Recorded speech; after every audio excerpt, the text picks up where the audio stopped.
ज्यादा हो जाएगी।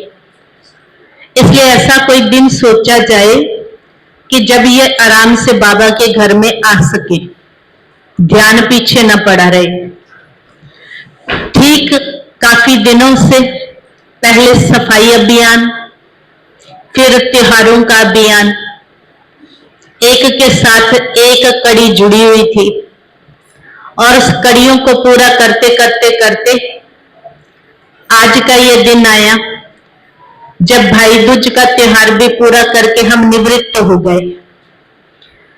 यूं कहें त्योहारों की श्रृंखला जो शुरू हुई वो श्राद्धों के बाद नवरात्रों से शुरू हुई।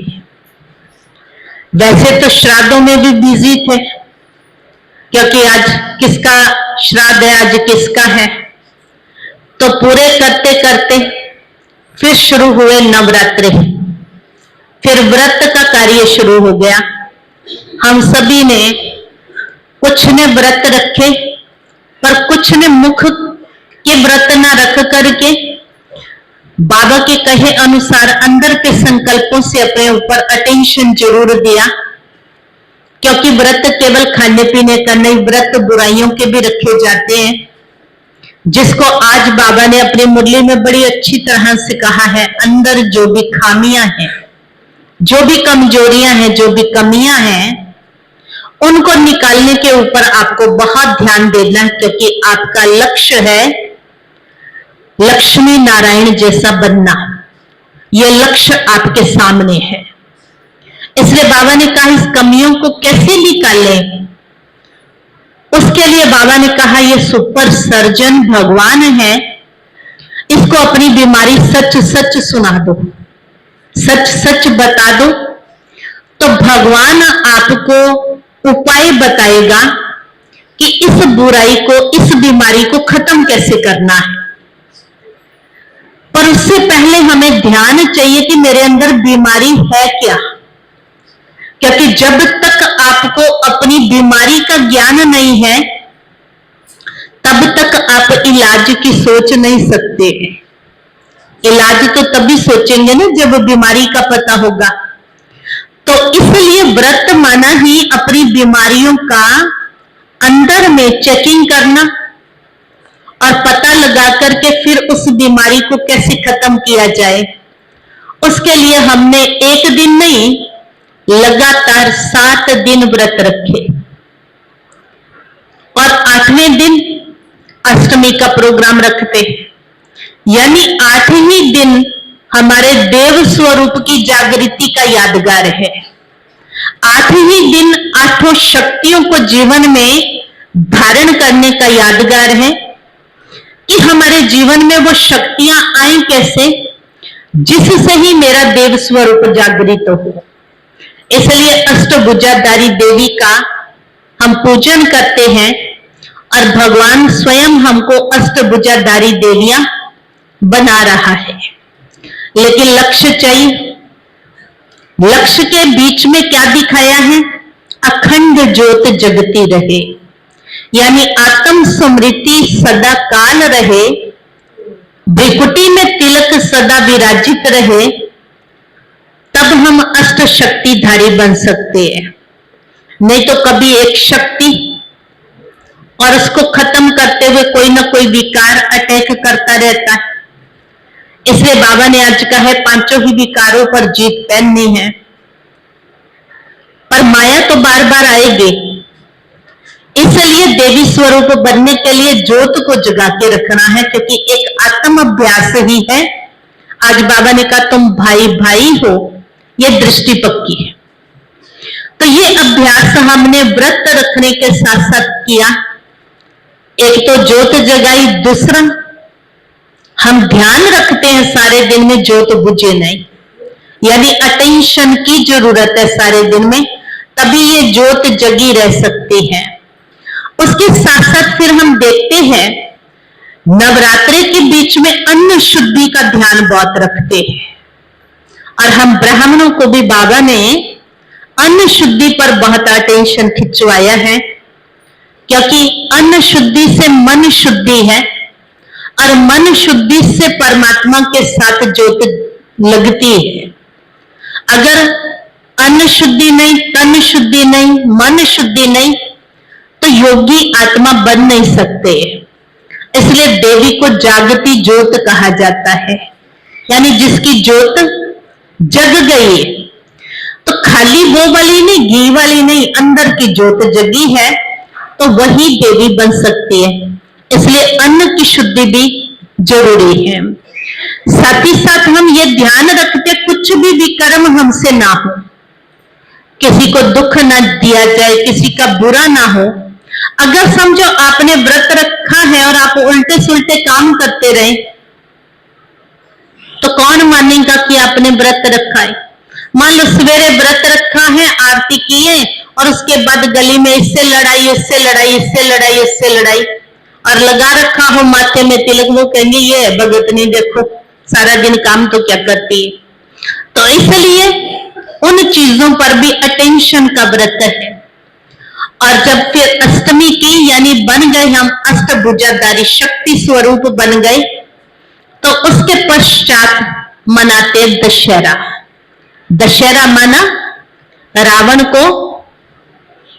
को मार करके खत्म करना, क्योंकि मरे हुए के जिंदा होने के फिर भी चांस होते हैं।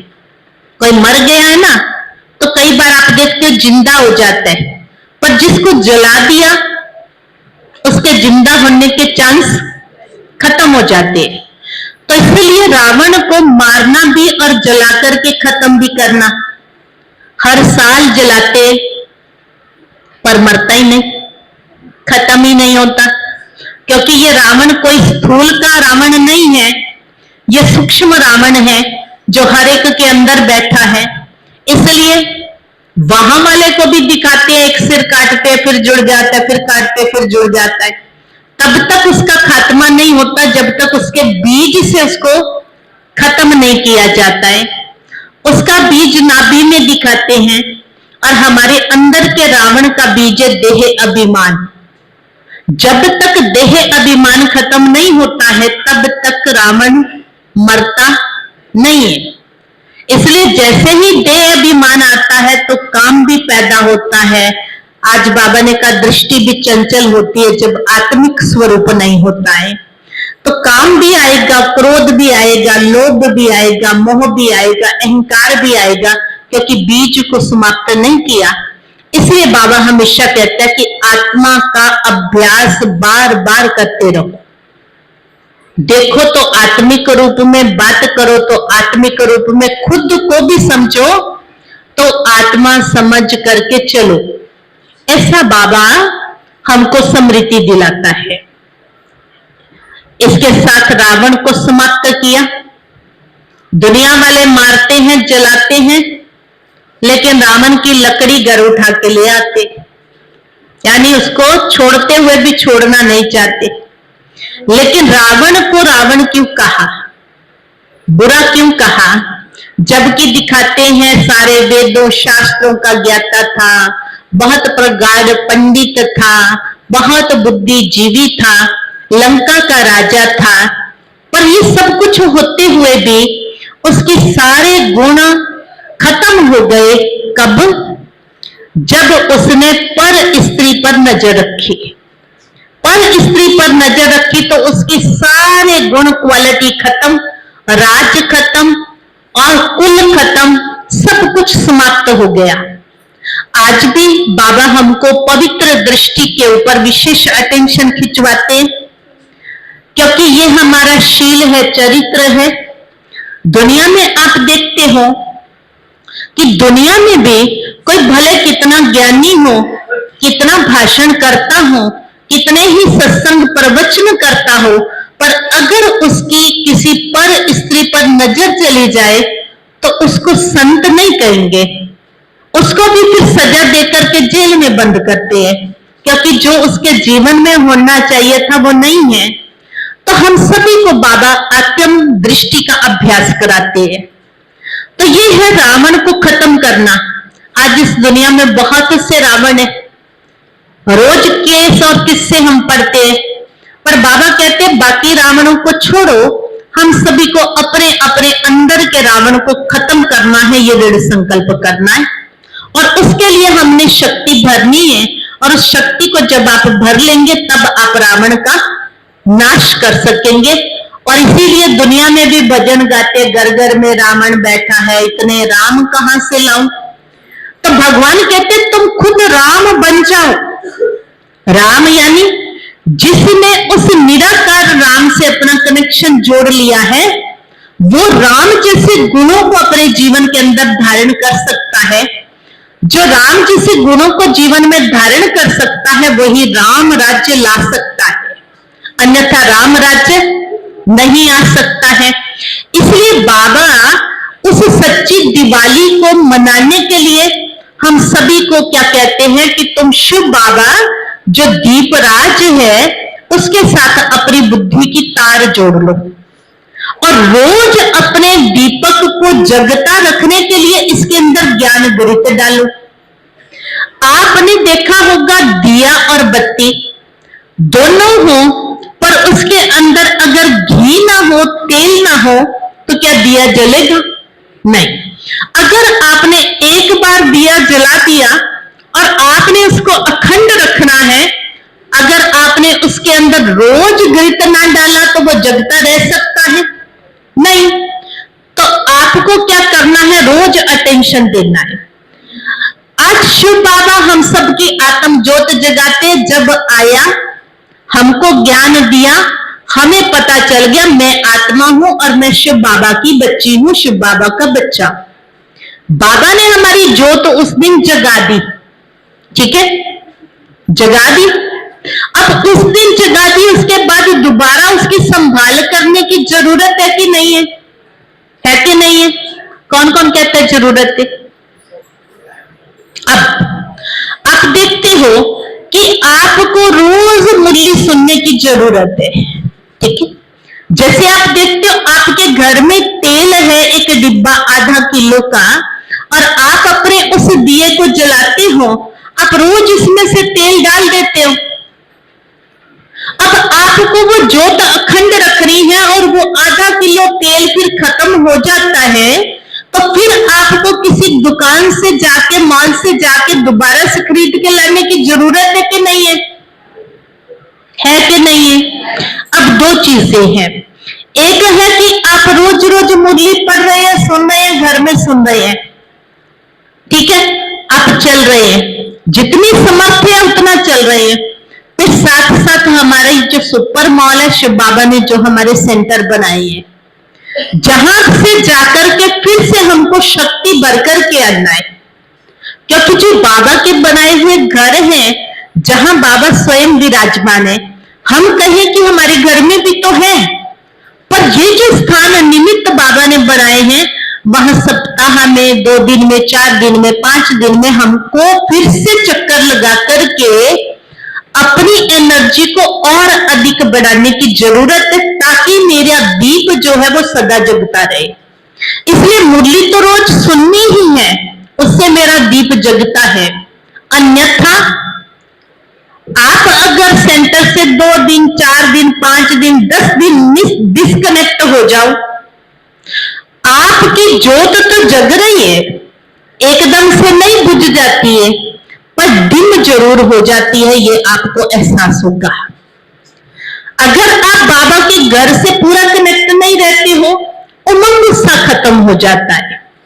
धीरे धीरे ढीले होते होते होते बहुत से लोगों को देखा जाता है समाप्ति भी हो जाती है, जिसको 2 दिन पहले बाबा कह रहे थे आश्चर्य मत सुनंती कथंती। तो बाबा हमको क्यों बार बार कहता है जुड़े रहने के लिए?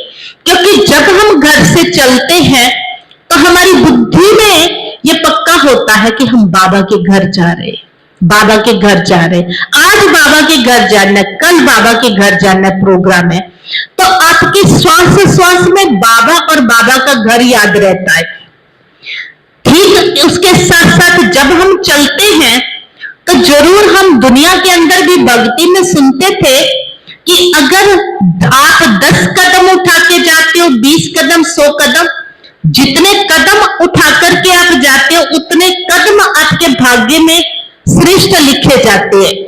तो हम बाबा के घर में जितने कदम उठा करके आते हैं वो बाबा की याद के खाते के अंदर हमारे वो कदमों की कमाई में जमा हो रहे हैं। फिर आप देखो, आप धन खर्च करके आते हो, क्योंकि बिना किराए के तो आपको कोई नहीं यहां तक लेके आता ना। आप गाड़ी में आएंगे तो भी तेल खर्च करेंगे, आप बस में आएंगे, टेम्पो में आएंगे, जहां में भी आएंगे, आपका धन भी उस निमित्त खर्च होगा। और जब आप सेंटर पे भी आएंगे तो कुछ ना कुछ, कोई अपने घर का दूध है वही लेके आता है, किसी की घिया उगी है वही उठा के आ जाता है, कोई चावल लेके आ रहा है, कोई कुछ लेके आ रहा है, कोई 10 रुपया भंडारी में डाल रहा है, तो आपका वहां भी जमा हो रहा है। तो जब आप चले हैं तो आपकी कमाई जो है वो जमा हो रही है। तन से तन तंदुरुस्त हो रहा है, मन लग रहा है तो मन को खुशी मिल रही है, धन लग रहा है तो धन के बदले में धन की प्राप्ति हो रही है। मैं आपको कल की एक बात सुनाती हूँ। शाम के समय में कोई तिलक कराने आए, तो भाई कुरुक्षेत्र से आया था, तो वो परिवार आश्रम के सामने रहता है, वो पुराने चलते थे, तो उसकी बहन उसको लेके आई सेंटर पे। तो उसने कहा पहले मैं दीदी से तिलक करा के आऊंगा। उसके साथ उसकी इतनी सी भांजी है जो रोज सेंटर पे सामने है तो आती रहती है। तो एक दिन वो कहती है मम्मी मैं भी भंडारी में डाला हूं। तो उसकी मां कहती है हाँ क्यों नहीं। तो वो कहती है अच्छा 5 रुपए डाल दो।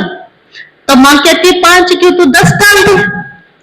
तो तू 10 डालेगी तो बाबा तेरे को 10 गुना देगा। बच्ची बहुत तेज है, कहती सच में। कहती हाँ सच में, बाबा कोई का रखता थोड़ी है। कहती है दीदी कमाल हो गई।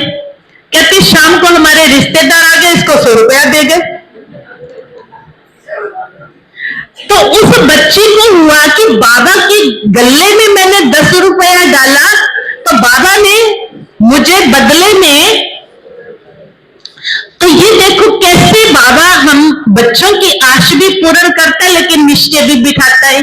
तो वो सुना रही थी, कहती दीदी इसके बहुत सारे अनुभव है, कई सारी बातें हैं इसकी जो ये करती है बाबा के साथ और इसकी पूरी होती है।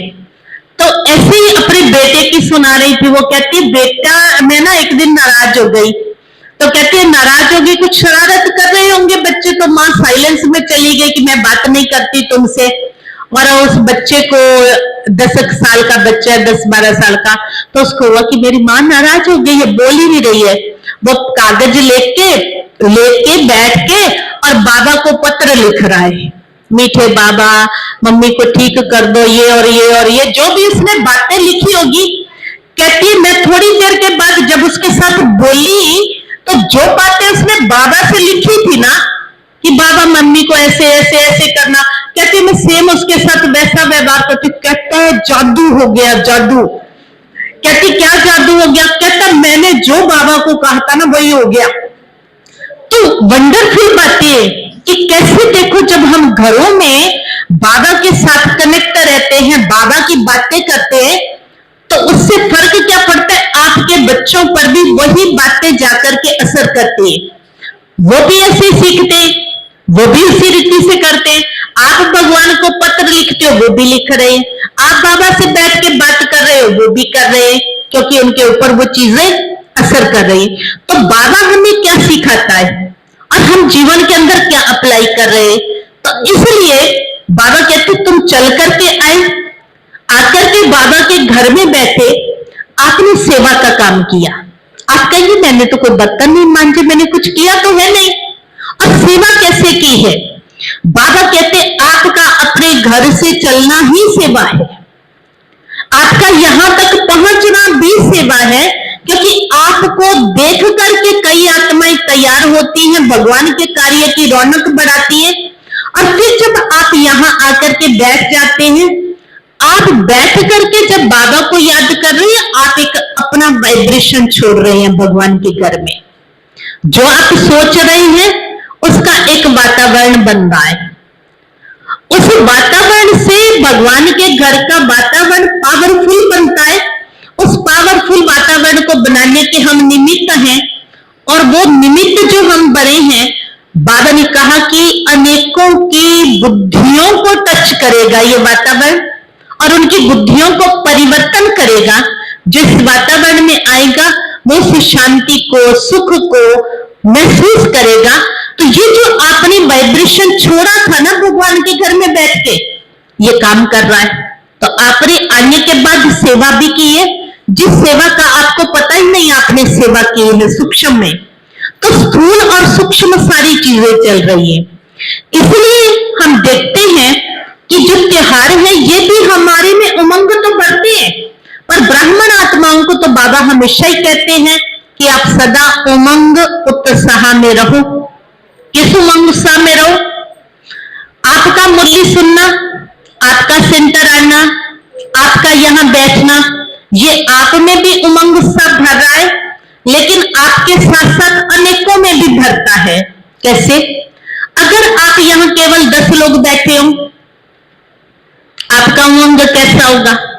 और यहां खचाखच फुल हो तो आपका उमंग कैसा होगा? क्या होगा? जैसे बढ़ेंगे तो आपकी खुशी भी बढ़ती जाएगी। आज तो बहुत लोग थे, आज तो बड़ा अच्छा था। तो उस अच्छे को बनाने वाला कौन था? कौन था? हम थे। हमने संकल्प किया, हम चल के आए। तो इसलिए एक एक त्योहार की एक एक कड़ी के अंदर हम जुड़े हुए। दीपावली क्या है? सफाई, दुनिया की बाहर की सफाई और ब्राह्मण बच्चों की अंदर की सफाई, चारों कोनों की सफाई। ग्रीटिंग्स देना, हैप्पी दिवाली, हैप्पी दिवाली। बाबा कहते हैप्पी तो हर रोज रहना है, या एक ही दिन हैप्पी रहना, बाकी दिन रोना नहीं, बाकी दिन झगड़ना है। लोग कहते हैं आज त्योहार का दिन है, आज ना लड़ो, शांत हो जाओ। तो इसका मतलब बाकी दिन तो हैप्पी सदा रहने की जरूरत है, ना कि एक दिन रहने की जरूरत है। इसलिए बाबा कहते आपके त्योहार सदा काल के, आपकी दिवाली एक दिन की नहीं, सदा की दिवाली है, सदा का दशहरा है। हर दिन रावण मारना है ना, हर दिन चेक करना है। इसलिए हर दिन त्योहार है, हर दिन समृद्धियां जागृत रहे। साथ ही साथ हम मुख मीठा, एक दिन मिठाई दे देंगे, किसको देंगे? जो आपको दे रहे हैं आप उनको देंगे। गिफ्ट आप किसके घर दे के आते हैं? जो आपको दे के जाते हैं आप उनके घर दे के जाते हैं। क्या उसके घर में दे के आते हो जिनके साथ आपका बोलचाल नहीं है, लेन देन नहीं है, जिनसे थोड़ी लड़ाई बजी पड़ी है, उनको देते? कहते ना ना, उनके साथ तो हमारा लेन देन नहीं है ना। अब शिव बाबा कहते हैं ये लेन देन वाली बात जो है ना, सूक्ष्म का लेन देन है। वैसे तो हमारा उन आत्माओं से पुराना कोई हिसाब किताब है, लेकिन बाबा ने कहा है कि शुभ भावनाओं की गिफ्ट तो आपको हर एक को देनी है। आज किसी को आपकी चीजों की जरूरत नहीं है। किसी के घर में कोई चीज की कमी है क्या? मिठाई की कमी है क्या? कोई चीज किसी के घर में कम नहीं। किसको किसी का लड्डू बर्फी चाहिए क्या? कई बार कहते हैं क्या दे गए हैं लड्डू, हम खाते तो है नहीं, दे गए हैं ये चीज, हमारे बच्चे भी नहीं खाते। तो माना कोई दे के जा रहा है, आपको जरूरत नहीं, गिफ्ट दे के जा रहा है, जरूरत नहीं। आप सभी को जरूरत है किसी की शुभ भावनाओं की, शुभ कामनाओं की, दुआओं की, आशीर्वादों की। भगवान कहते आपको ही नहीं, सारी दुनिया को इसी की जरूरत है। कोई एक दूसरे के घर बहुत सुंदर गिफ्ट ले गए हैं, वो बेचारे इतने परेशान हैं, बाहर से धन से संपन्न है पर मन से अशांत है, मन से दुखी है, तन से रोगी है। उनको क्या चाहिए? उनको क्या चाहिए? उस टाइम उनको चाहिए कि आप उनके लिए कोई दुआ करो, कोई आशीर्वाद करो, कोई परमात्मा से उनके लिए प्रेयर करो। उनको तो उस चीज की जरूरत है। तो इसलिए हमें सभी को देनी है शुभ भावनाओं की सौगातें। है सबके पास? है सबके पास? अब ये सौगात देने के लिए अपनी गठड़ी को टटोलना है कि अगर हमारे पास होगी तो हम दूसरों को दे सकेंगे। अगर वो गिफ्ट हमारे पास ही नहीं होगी तो हम दूसरों को, है ना, कैसे दे सकेंगे? इसलिए बाबा कहते ऐसी सुंदर गिफ्ट सभी के लिए दो। मन से सोचो कि हे भगवान, सब सुखी हो, सब स्वस्थ हो, सब संपन्न हो, सब धन धान्य से संपन्न हो, सबके बच्चे बहुत लायक हो, योग्य हो, सबके बच्चे उनके कहने पे चलने वाले हो, हैं, नशों से मुक्त हो, बुराइयों से छूटे हुए हों। आज सबको ऐसी ऐसी गिफ्ट चाहिए ना, ऐसी गिफ्ट। हर कोई यही चाहता है ना मेरे बच्चे लायक हों, और अगर किसी के बच्चे लायक हो जाएं तो उसको मिठाई के डिब्बे की जरूरत है क्या? उसको किसी चद्दर और किसी और चीज की जरूरत है क्या? नहीं। तो ऐसी दुआ की गिफ्ट परमात्मा कहते आप सभी को दो। जब आप दूसरों को ऐसी गिफ्ट दोगे तो कहा जाता है जो आप दूसरों को दोगे वो आपके पास लौट के आएगा। जैसे अगर आप किसी को नमस्ते करते हो तो वो बदले में आपको क्या करता है? नमस्ते करेगा, 2 बारी करेगा लौट के। ठीक है, अगर आप किसी को राम राम बोलते हो तो वो राम राम बोलता है। अगर आप किसी को जय श्री राम बोलते हो तो वो आपको जय श्री राम बोलता है। अगर आप राधे राधे बोलते हो तो, और अगर आप तू तड़क करोगे तो जो दोगे वो लौट के आएगा। तो इसलिए गिफ्ट भी वो देनी है जो आपको चाहिए। ठीक है, जो आपको चाहिए वो वाली दे दो उसको, क्योंकि ये समय है जब शिव बाबा ने बता दिया है कि बच्चे जो गिफ्ट तुम दूसरों को दोगे ना वही वो तुम्हारे पास दे जाएंगे। जैसे मान लो किसी व्यक्ति ने किसी को कह दिया कि इस बार आप दिवाली पे क्या दोगे हमें, पर ये पूछा कहां जा सकता है कि आप हमें क्या दोगे? आप अपनी मां को पूछ सकते हो, अपनी बहन को पूछ सकते हो क्या दोगे, ऐसा ही है ना। अगर भाभी से बड़ा प्यार होगा तो उसको पूछ सकते हो क्या देने वाली है इस बार। अगर प्यार नहीं होगा तो वहां पूछ नहीं सकते हो। ठीक है, तो जहां प्यार है वहां आप पूछ सकते हो कि आप मुझे क्या गिफ्ट दोगे, और जहां प्यार है वहां आप ये भी पूछ सकते हो कि इस बार तेरे को क्या चाहिए। पर जहां ऐसा नहीं है वहां तो फिर आप अपनी मर्जी से देते हो, और मर्जी से भी क्या देते हो, जो पेटी में पड़ा होता है वो निकाल के किसी को है ना दे देते हो। और कभी कभी ऐसा होता है जब आप देते हो ना तो आप उसको 2-3 बार सुनाते हो, ये सूट ना बहुत अच्छा है, बहुत अच्छा है, मेरे को वैसे ये बहुत पसंद था, पर तू आ गई है ना, चल मैं तेरे को दे देती हूँ। और जो लेके जाती है ना वो 4 बार नाक टेढ़ा करती है उसको लेके, है ना। वो कहती है ये पुराने जमाने का दे दिया, और कई बार तो वो रख देती है, अब जब इसका कोई आएगा ना यही वाला वापस करूंगी इसको, है ना। और कई बार वो लौट के भी आता है आपके पास, फिर आप ना ये कहने योग्य रहते ये तो ठीक नहीं, और ना उसको सिलवाने योग्य हो, क्योंकि था तो ठीक नहीं पर आप देने के चक्कर में उसको कह रहे थे। पर जहां प्यार है वहां आप कह सकते हैं कि ये वाली चीज नहीं ये वाली दो। हम भी आपस में करते हैं, जब प्यार होता है तो हम पूछ लेते हैं, हम उनको व्हाट्सएप कर देते हैं वो वाली चीज देखना ये पसंद है तुमको, अगर पसंद है तो फिर हम आपके लिए ये लेके आएंगे। अगर वो कहते नहीं नहीं ये वाली चीज तो पहले ही है सेंटर पे, फिर हम कहते चलो फिर क्या चाहिए। ये है प्यार का आदान प्रदान। ठीक है, और अगर आपको ये पता चल जाए कि किसी को जो आप गिफ्ट दे रहे हो वो आपके घर वही लौट के लेके आएंगे, और आपके घर में वो वही लौट के आएंगे, तो आप क्या लेके आएंगे? आप वो लेके जाएंगे जो आपको जरूरत है। इसलिए दिवाली गिफ्ट का आदान प्रदान नहीं है, दिवाली शुभ भावनाओं का आदान प्रदान है, पर बदल करके रह गया चीजों में। फिर आप देखो हम क्या करते, मीठा खिलाओ, मीठा खिलाओ शुगर बढ़ाओ।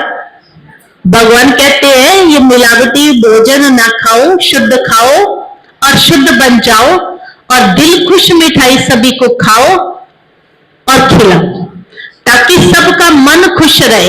मन को खुश रखना बहुत जरूरी है, क्योंकि मन खुश है तो तन भी ठीक रहेगा, और मन खुश नहीं है तो तन भी अप डाउन रहेगा।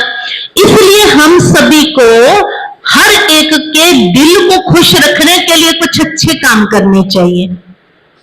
जैसे दुआएं देना खुश करना है, ऐसे किसी को सेवा में हाथ बटाना, उसका सहयोगी बनना, ये भी उसको खुश करने का तरीका है। जैसे घर में देखो हम ये तो सोचते हमारा परिवार खुश रहे, पर कहना एक दूसरे का माने ना तो वो खुश रहेंगे। सहयोग करने से एक दूसरे को खुशी मिलती है। इसलिए हम सभी को ये ध्यान रखना है। अभी परसों का वरदान था आत्म बम की आतिशबाजी से क्या प्राप्त करना है? दृढ़ संकल्प की तीली लगा करके विजयी। अब आत्म संकल्प, दृढ़ संकल्प है तो तीली लगेगी, नहीं तो नहीं लगेगी।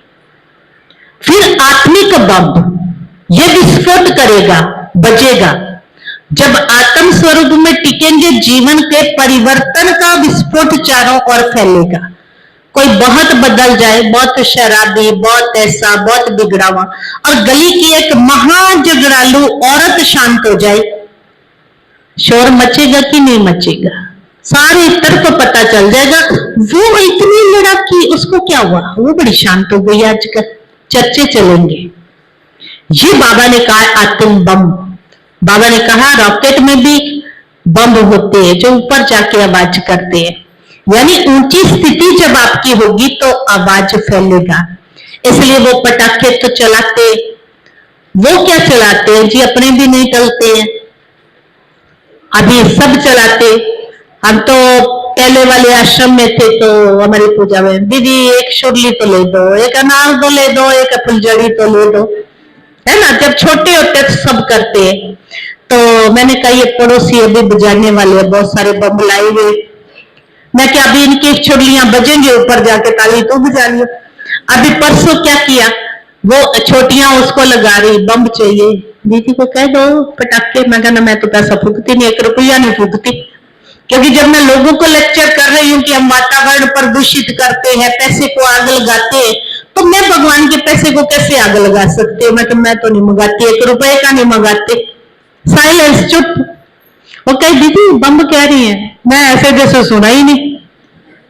अब क्या हुआ, बम उनके पास पहुंच गए। एक आया कहती उसको कह दिया फुलझड़ी, वो फुलझड़ी इतनी बड़ी बड़ी फुलझड़ी। मैं कहा ठीक है करो प्रदूषण, पाप का खाता बढ़ेगा, क्योंकि कई कीड़े मकोड़े मरेंगे, कईयों के सांस में दिक्कत होगी। अभी फिर बजाए, वो बम थे बीच में बहुत तेज तेज पे, और फटाफट बम को आग लगा के कानों में उंगलियां डाल ली। मैं पकड़ के कानों से उंगलियां बाहर निकाली, मैं कहा सुनो। बजाया किस लिए अगर सुनना नहीं है तो? मैं कहा ये लोगों के कान फोड़ने हैं, तो मैंने पड़ोसी परेशान और तुम चला भी रहे हो, फूक भी रहे हो, और कान में और अंदर भी भाग रहे हो, खड़े रहो ना अब यहाँ पे। तो वास्तविकता क्या है कि देखो हम सभी इस दुनिया के अंदर जब रह रहे हैं तो दुनिया की बड़ी सारी बातों के अंदर हम भी प्रभाव में, पर हम उन पे अपना प्रभाव तो नहीं छोड़ रहे, पर हम उनके प्रभाव को अपने जीवन में ले रहे हैं। तो बाबा कहते तुम ऐसे प्रैक्टिकल लाइफ के बम चलाओ कि तुम्हारे जीवन का प्रभाव फैले। ऐसी दिवाली मनाओ, उसके बाद गोवर्धन पूजा, उसके बाद भाई दूज। अभी कितने त्योहार, बाबा कहते हर त्योहार भगवान के साथ जुड़ा हुआ है। बाबा का वरदान था कि आप 2 रूप से दिवाली मना रहे हो, एक आपके आत्म रूप का यादगार है और एक आपके देव स्वरूप का यादगार है। आपकी आत्मा की ज्योत जगी है, उसका भी यादगार दिवाली है, और आप देवता बनकर के सबको दुआएं, आशीर्वाद, ज्ञान धन बांटते रहे हो, इसका भी यादगार है। लक्ष्मी दे रही है, ये वाला धन नहीं दे रही है 24 घंटे हाथ से ऐसे बह रहा है। ज्ञान धन हर समय आप बांट रहे हो, और ज्ञान धन बांटते बांटते फिर आप सतयुग में जाकर के बन जाएंगे लक्ष्मी स्वरूपा। अभी तो सरस्वती हो, फिर आप धन की देवी लक्ष्मी बन जाएंगे। इसलिए दुनिया में पूजन करते हैं और धन मांगते हैं, लक्ष्मी आएगी और धन दे करके जाएगी। पर किस किस को दे के जाएगी? कहते जिसके घर की सफाई ज्यादा होगी। तो फिर सफाई तो झोपड़ी वालों ने भी की थी अच्छी तरह से, वो भी सफाई करते, वो भी दीप जलाते, वो भी पूजन करते हैं। तो फिर धन फिर केवल बाकी जगह क्यों? फिर वो झोपड़ी से महल क्यों नहीं बनता वहां पे? हर साल वो झोपड़ी की झोपड़ी ही क्यों रहती है? इसका मतलब ये बात कुछ और है। तो इसलिए परमात्मा कहते हैं कि जब अंदर की सफाई है तभी धन की देवी लक्ष्मी आएंगी। केवल बाहर की सफाई करने से लक्ष्मी नहीं आएगी। फिर क्या कहते हैं जी, रात को दरवाजे खुले करके सोना ताकि लक्ष्मी आपके घर में चक्कर लगा के जाए। ठीक है। अच्छा, आप में छोटे मोटे बड़े बूढ़े सब बैठे, किस किसी ने देखा लक्ष्मी रात को चक्कर लगा के जाती? जो रात को आप पूजन में नोट रखते हो, सोना चांदी रखते हो, सिक्के रखते हो, किस किस के बड़े मिलते हैं सवेरे को? हाँ, या जितने रखे होते हैं उतने ही होते हैं? क्योंकि प्रथा चली आती है, रीति रस्म बनी हुई है, तो हम सभी वो कार्य करते रहते। अब परमात्मा कहते हैं ये सिर्फ दरवाजे खुले रखने से नहीं, पर मन के दरवाजे खुले रखने से लक्ष्मी आती। मन के दरवाजे किसने खोले, किसने बंद किए? सबके लिए खुले या अपनों के लिए खुले? इसलिए मन के द्वार खोलने की जरूरत है, और वो खुलते हैं ज्ञान से, वो खुलते हैं समझ से, वो खुलते हैं आत्मिक भाव, आत्मिक दृष्टि से। इसलिए हम सभी को ये मन के कबाड़ खोलने की जरूरत है। ये वाले कबाड़ खोले तो कोई और भी आ सकता है ना, तो इसलिए वो तो बंद करके सोते। इसलिए इन सारी चीजों पर ध्यान रख करके फिर गोवर्धन यानी इस दुनिया को बदलना है, नरक से स्वर्ग बनाना है। अब हम बदलने के लिए क्या करते हैं? अपने घरों की रूपरेखा बदलते हैं, सफाई करके, पोस्टर बदल करके, पिक्चर बदल करके, अच्छी सी लड़ियां लगा करके हम क्या करते हैं? पूरी चकाचौंध करते हैं, और हम समझते हैं हमारे घर में लक्ष्मी आएंगी किस पे सवार होके? उल्लू पे सवार होके। और उल्लू को तो प्रकाश में दिखता ही नहीं है। वास्तव में धन जिसके पास ज्यादा हो जाता है ना, उसकी वृत्ति उल्लू माफिक हो जाती है, यानी उसको रिश्ते संबंध ऊंचा नीचा छोटा बड़ा दिखना बंद हो जाता है। इसलिए दुनिया में गाते हैं बाप बड़ा ना भैया और सबसे बड़ा रुपया। तो रुपया मती मार देता है, वो भी काला धन जो आज के समय पे आ रहा है। और भगवान कहता है ये धन जब व्हाइट मनी है, मेहनत का कमाया हुआ है, वो आपको सुख भी देगा, शांति भी देगा, समृद्धि भी देगा, और जीवन के अंदर सफलता और उन्नति की ऊंचाइयां भी देगा, और संबंधों में प्यार भी देगा। इसलिए आज के धन में लड़ाई है, झगड़े हैं, वैर है, विरोध है, मारामारी है। और भगवान हमको ये समझ देते हैं, ज्ञान धन जो है उसके आधार से आपका जीवन पलटता है। इसलिए रात्रि को लक्ष्मी और गणेश का पूजन, लक्ष्मी धन की देवी और गणेश बुद्धि का देवता, और बुद्धि से सद्बुद्धि आती है, और सद्बुद्धि से क्या होता है? आपको धन कमाने की अकल आती है, और धन को यूज करने की भी अकल आती है कि इस धन को हम कहां और किस तरीके से लगाएं। अगर आपके पास धन है पर आपको उसको लगाना नहीं आता है, तो भी आपके पास वो धन ठहर नहीं सकता है। इसलिए लक्ष्मी आएगी और जाएगी। और आज तो हम सब बेचने का ही काम करते हैं, त्योहारों पे उड़ा रहे हैं, पर भगवान कहते हैं धन को इज्जत देना, शुभ कार्य में लगाना, श्रेष्ठ कार्य में लगाना, ये तरीका है उस लक्ष्मी को बढ़ाने का। और जो लक्ष्मी को अच्छे कार्यों में लगाता है, लक्ष्मी को सम्मान प्राप्त होता है, वो लक्ष्मी ठहरती है। एक छोटी सी बात सुनाती हूँ। कहते एक बार लक्ष्मी जी की और नारायण जी की आपस में बात चल रही थी। दोनों बैठे थे और लक्ष्मी जी कहती है देखो मेरा कितना मान है, सारी दुनिया मुझे चाहती है, देखो लक्ष्मी जी का कितना पूजन, कितनी आरतियां, कितना मान सम्मान। कहता नहीं नहीं, पूजा तो मेरी भी बहुत होती है। तो दोनों में बात हुई, वो कहती है हो जाए फिर चेकिंग किसकी पूजा है। वो कहते ठीक है। कहते चलो पहले आप जाओ। नारायण जी सृष्टि पर आए, रूप बदल करके, और ब्राह्मण का वेश धारण कर लिया, और एक शहर में पहुंचे। एक धनाढ्य व्यक्ति के पास, सेठ के पास पहुंच गए कि हम ब्राह्मण हैं, फला जगह से आए हैं, हमको कथा कीर्तन करना है, पंडित जी को नमस्कार किया। सेठ जी ने कहा जी कोई बात नहीं, बहुत अच्छी बात है, हमारे शहर के तो बहुत धार्मिक लोग हैं, मंदिर में आपका प्रबंध करा देते हैं। करा दिया गया और सेठ जी के रहने की व्यवस्था पंडित जी की सेठ जी ने कर दी।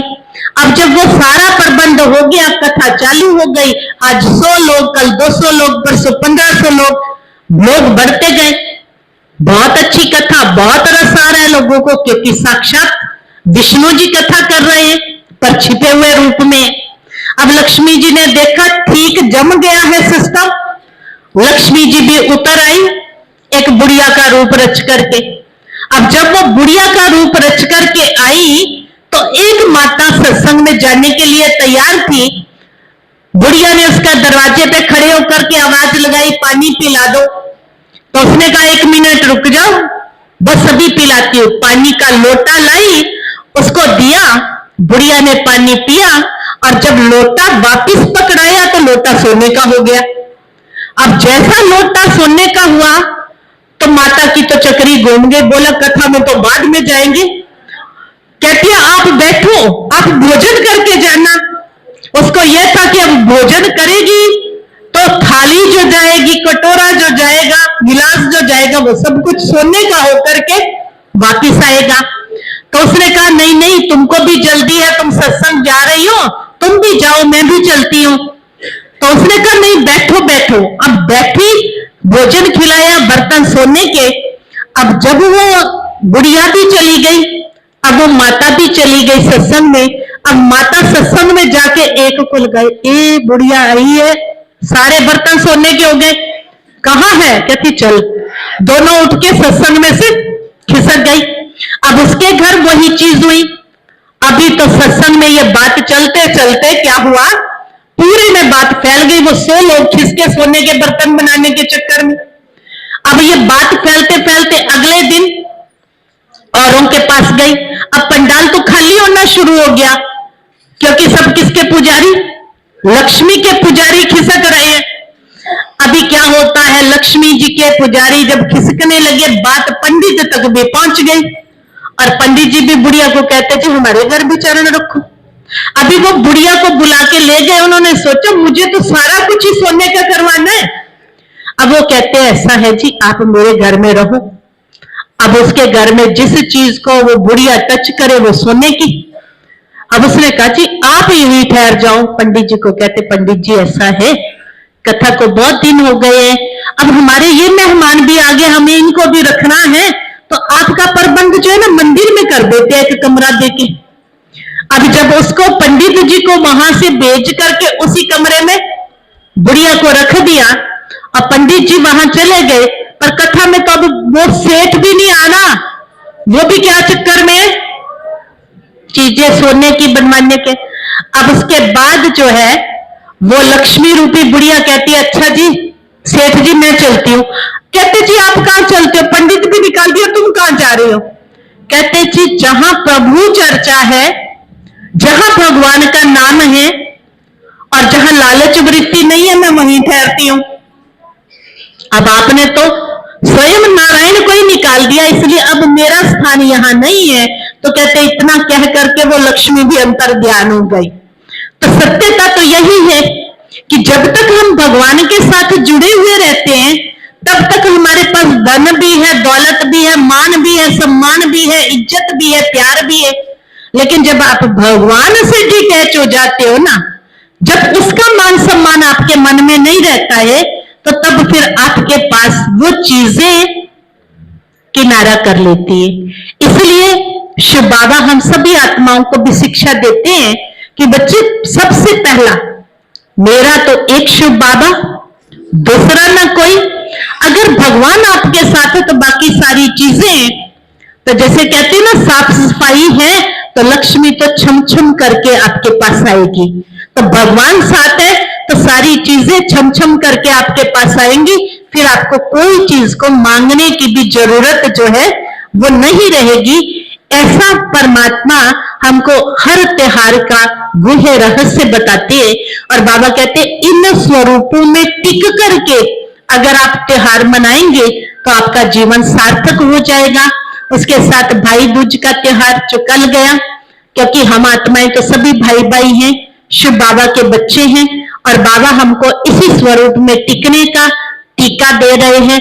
और जब हम टिक जाएंगे तो हम स्वराज्य अधिकारी बन जाएंगे। तो आप सभी को इन त्योहारों की बहुत बहुत मुबारक शुभकामनाएं। ओम शांति।